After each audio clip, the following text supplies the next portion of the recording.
take my kidney," Mama Chijioke said.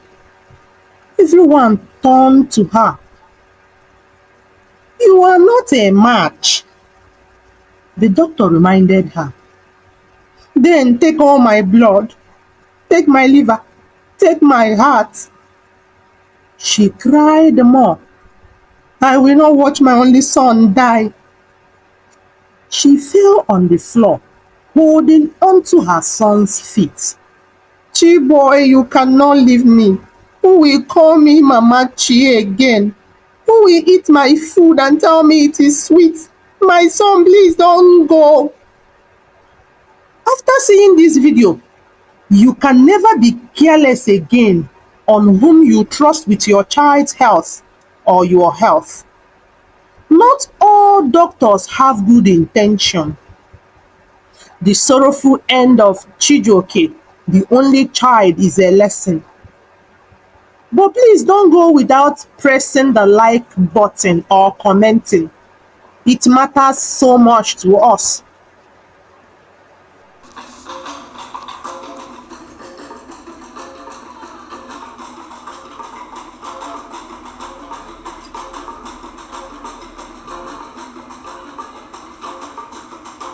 Chijioke was the pride and joy of his parents. At 14 years old, he was the center of their world. His father, Mr. Okonkwo, and his mother, Mama Chijioke, were in their early 50s, not too old, not too young. They were a middle-class Igbo family, not struggling, not excessively rich, but they were comfortable enough to afford a good life. Chijioke had everything he needed. They sent him to the best schools, gave him the best clothes, and whenever he coughed too much, they rushed him to the best hospitals. To his parents, he was not just a child. He was their future, their hope, the one who will carry their name forward when they were gone. In Igbo culture, a son was more than just a child. He was a continuation of the family lineage. Mr. Okonkwo often told his wife, "Chiboy is our tomorrow. If anything happens to him, I don't think I will survive it." Mama Chijioke always nodded in agreement. They had only him. One evening after dinner, Mr. Okonkwo was seated in the living room watching the news. Chijioke sat on the floor nearby, flipping through his school textbook. His father, ever observant, noticed something small and red under his son's left nostril. "Chiboy," he called, leaning forward, "come here." Chijioke stood and walked to him. "What is that under your nose?" his father asked, pointing at the tiny red spot. Chijioke touched it. "I don't know, Daddy. It's been there for some weeks now. It itches me sometimes and I sneeze a lot because of it." His father squinted. It looked like a small pimple, nothing serious, but for some reason he didn't feel comfortable. Mama Chijioke, who had been listening from the dining room, rushed over and inspected it too. "Maybe it's just an allergy," she suggested. "We should rub on it." But Mr. Okonkwo wasn't convinced. "No," he said, shaking his head. "We need to see a doctor." The next day, Mr. Okonkwo took time off work and drove Chijioke to one of the best hospitals in Lagos. The doctor, a cheerful man in his 40s, examined the red spot and ran several tests.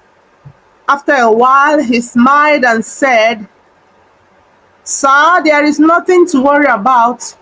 It's just a skin reaction, probably from dust or something in the environment." "But it has been there for weeks," Mr. Okonkwo insisted. "Yes, sometimes these things take time to go away. But if you want, we can remove it." The word "remove" made Mama Chijioke uneasy. "Is it necessary?" she asked. "Not at all," the doctor replied. "It's not something big, but if you insist, we can take it out. It is a simple day procedure. It's a one-day course. We do it today, go the same day." They left the hospital with mixed feelings.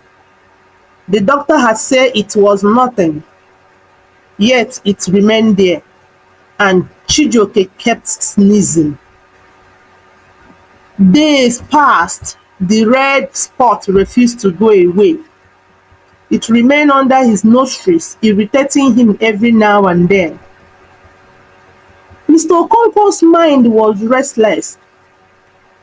"I don't trust Nigerian hospitals," he told his wife one evening. "I've seen many people die from simple procedures." "But the doctor said it is nothing," Mama Chijioke replied, though she too was beginning to feel uneasy. One day, Chijioke sneezed so much that his nose began to bleed. That was the last straw. "We are taking him abroad," his father declared. Mr. Okonkwo had many wealthy friends, and he immediately reached out to one of them, who contacts abroad. Within 2 weeks, everything was set. Chijioke's visa was ready. They booked a flight to the UK.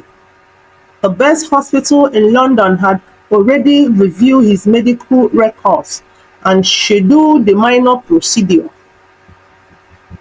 A few nights before they were traveling, something strange happened. It was past midnight when Mama Chijioke woke up screaming. Mr. Okonkwo jumped up from sleep. "What is it?" he asked, checking his wife. She was shaking and sweating. "I saw Chiboy," she cried. "He was lying on the hospital bed, lifeless." "God forbid," her husband shouted, hitting his hand against the bed. "Don't say that." But the fear refused to leave them. For the first time, Mr. Okonkwo considered cancelling the trip. "Maybe we should just leave it alone. The boy is fine." But then he looked at his son sleeping peacefully. "If something happens and we ignore it, we will never forgive ourselves," he told his wife. On the day of the flight, they arrived early at the airport. Chijioke was excited. "Daddy, when we finished in the hospital, can we go sightseeing?" he asked. His father smiled weakly. "Yes, my son, anything for you." They boarded the plane. Mama Chijioke held her son's hands the whole time. When they landed in London, an ambulance was already waiting to take them to the hospital. The doctors were professional and kind. After running their tests, they told them the same thing the Nigerian doctors had said. "It is nothing. But since you are worried, we will remove it quickly." On the morning of the operation, Chijioke was full of energy. "I will be out in an hour," he said, smiling at his parents. The doctors reassured them. "It is a minor procedure, don't worry." They took him in. Mr. Okonkwo and Mama Chijioke sat in the waiting room, hands clasped together, praying. Minutes turned into hours. The doctors were taking too long. Mr. Okonkwo stood up and approached the nurse. Excuse me, why is my son not out yet? She hesitated. Let me check, sir. Something wasn't right. A few moments later, a doctor came out looking worried. Mr. and Mrs. Okonkwo, he said, his voice low. Yes? Mama Chijioke stood up quickly, her heart racing. We need to talk. The ward went silent. The surgery was successful. Your son is taking time to wake, but I assure you all is well, he said hastily and left. But the couple was still worried because 6 hours had gone, but they were yet to see their only son. The doctors in the hospital have also come out and told them the same story again over and over, that he was on heavy sleepy dose, that he will wake soon. 24 hours gone, Chijioke did not wake. His mother began to scream in the hospital while his father paced around like a mad dog. They have killed my only son, oh, Chimo. The one eye that owes blindness, oh. To pacify the panicking couple who was almost causing commotion in the hospital, they took them where Chijioke was lying in the emergency ward, heavily asleep. 72 hours later, he opened his eyes. 3 days. He slept for 3 days. When his wound got better, they planned to return to Nigeria. They were just recovering from the trauma of their son's long-time sleep after the surgery. They too needed to sleep and go to get some checkups too. They have worried too much for nothing. So weeks later, they returned to Nigeria. By then, the incision had healed completely. Well, back in Nigeria, the couple's worst nightmare began. Chijioke became very pale and sick. One day, while going to the kitchen, he fainted and he was rushed to the hospital. While running some tests on him, the Nigerian hospital discovered the scars at the side of his understomach. It was a fresh mark. They began to make inquiries. He went for a nose surgery. What were the fresh marks under his stomach for? What is the connection between a small growth under the nose and the fresh scars under his stomach? They asked so many questions. Later, he was sent for an ultrasound, and behold, Chijioke's 2 kidneys were missing. They have been stolen. Was that the reason for his long sleep in the hospital after the surgery? The world stood still for Mr. and Mrs. Okonkwo. What did you just say? Mr. Okonkwo asked, his hands shaking as he grabbed the doctor's white coat. The doctor swallowed hard, adjusting his glasses. Sir, your son's kidney, they are missing. It is a lie. Mama Chijioke screamed, falling to the hospital floor, rolling as if her whole body had caught fire. Ah, Chineke, they have killed my son. Nurses rushed to help, but she slapped their hands away, kicking and beating her chest. My only son, Chijioke, they have stolen my child life. Mr. Okonkwo just stood there, frozen. His legs felt weak, his vision blurred. He felt like someone had drained all the blood from his body. Doctor, are you saying my son is walking around with no kidneys? How is he even alive? He asked, his voice hollow. One of the kidneys was replaced with a damaged, non-functional kidney, the doctor explained. Whoever did this knew what they were doing. They removed both kidneys and gave him a useless one to keep his body from shutting down immediately. Mr. Okonkwo's hand shook. He turned to his wife, who was still on the floor, sobbing uncontrollably. He had never felt so powerless in his entire life. He bent with tears flowing down his eyes like a child. Why don't they steal mine? Why didn't they take mine and leave the poor boy alone? They won't, sir. They target your son's age. They are at their prime. Their kidneys are in perfect shape. The doctor responded unsolicited.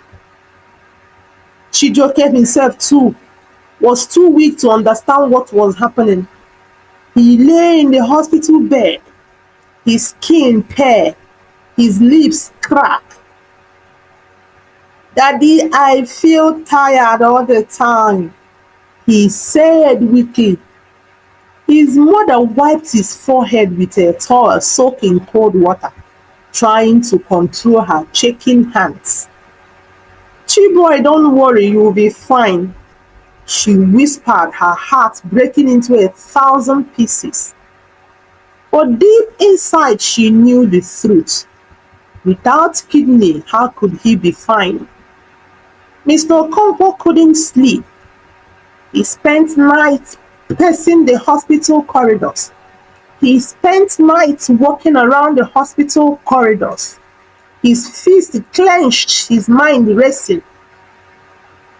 Who did this to his son, who had stolen his boy's future? His mind went back to the abroad, to the hospital where they had trusted the doctors. Was it possible that they had cut his son open while he was unconscious and stolen his kidneys? His heart boiled with rage. He stormed out of the hospital room and drove home like a madman. He barely heard his wife cries, telling him not to leave. He didn't even know where he was going. All he knew was that someone had to pay. The next morning, he booked a flight back to the abroad hospital, alone. The Nigerian hospital had already sent him the medical reports confirming the missing kidneys, and he carried them like an evidence of murder. When he arrived in the UK, he marched into the hospital like a soldier going to war. The hospital director was surprised to see him. Mr. Okonkwo, is something wrong? Wrong! He laughed bitterly. Everything is wrong. He threw the medical report on the director's desk. My son's kidneys were stolen after your so-called simple surgery. He went in with both kidneys and came out with one rotten, useless kidney. How do you explain that? The director's face went pale. That's not possible, he stammered. Our hospital does not engage in such activities. Liar, Mr. Okonkwo roared, slamming his hand on the desk. You think I am a fool? My son is dying because of you people. Security was called, but before they could drag him out, the director quickly called Dr. Henry, the surgeon who had performed the operation. Dr. Henry came in looking nervous. Sir, I swear I only removed the nasal growth. I never touched his kidneys, he said, sweating. But someone did, Mr. Okonkwo shouted, and it happened in your hospital. After several days of threatening legal action, calling lawyers and involving the Nigeria embassy, a shocking revelation came out. The hospital had outsourced some procedures to a private surgical team on the day of Chijioke's surgery. One of the outsourced doctors had disappeared after that day. When they traced his records, they found that he had connection to illegal organ trafficking rings. Chijioke had been targeted. His father collapsed in the office when he heard the truth. God, they have killed my son. They have killed me. With both kidneys gone, Chijioke's health deteriorated rapidly. The only hope was a kidney transplant. But there was a problem. Finding a donor was not easy. His parents were not matches. The hospital advised them to register him for an organ transplant. But the waiting list was long, too long. Chijioke did not have much time left. He was already too weak to walk. His body was swelling from fluid buildup. His father sat beside him one night, holding his frail hands. "Chiboy, just hold on," he whispered. "Daddy is fighting for you." But Chijioke only smiled weakly. "Daddy, I'm tired," he whispered. Tears rolled down Mr. Chijioke's face. Mama Chijioke, who had been silent all along, finally spoke up. "Take my kidney," she said. Everyone turned to her. "Oh, madam, you are not a match," the doctor reminded her. "Then take all my blood and give my son. Take my liver, take my heart, take everything," she cried out. "I will not watch my only son die." She fell on the floor, holding on to her son's feet. "Oh, Chiboy, my son, you cannot leave me. You will not die. Who will call me Mama Chi again? Who will eat my food and tell me it is sweet? Oh, my son, please don't go." But Chijioke's breathing became weaker and weaker. One evening, the doctors rushed in, alarms blaring. Chijioke had stopped breathing. They tried everything: CPR, oxygen, adrenaline. Mama Chijioke held onto his body, screaming, "Chiji, wake! Chiji, my son, wake up!" But he did not move. Mr. Okonkwo staggered backward, his head spinning. Then in that silent moment, the doctor shook his head. "I am sorry, he is gone." A piercing scream filled the hospital halls. Mama Chijioke fainted. Mr. Okonkwo fell to his knees. Their only son, their future, their legacy, the continuity, the only heir to their throne, have gone. As they held onto his lifeless body, something inside them broke forever. The son who was supposed to carry their name had carried it to the grave. Lesson to all parents: be careful whom you trust with your child health or your health. Not all doctors have good intentions. Always verify medical procedures no matter where you are. Ask questions again. The last lesson: illegal organ trafficking is real. Protect your loved ones. Shine your eyes. Mr. and Mrs. Okonkwo never recovered, and their son's name was lost forever. If you enjoy our story, support us by liking and commenting.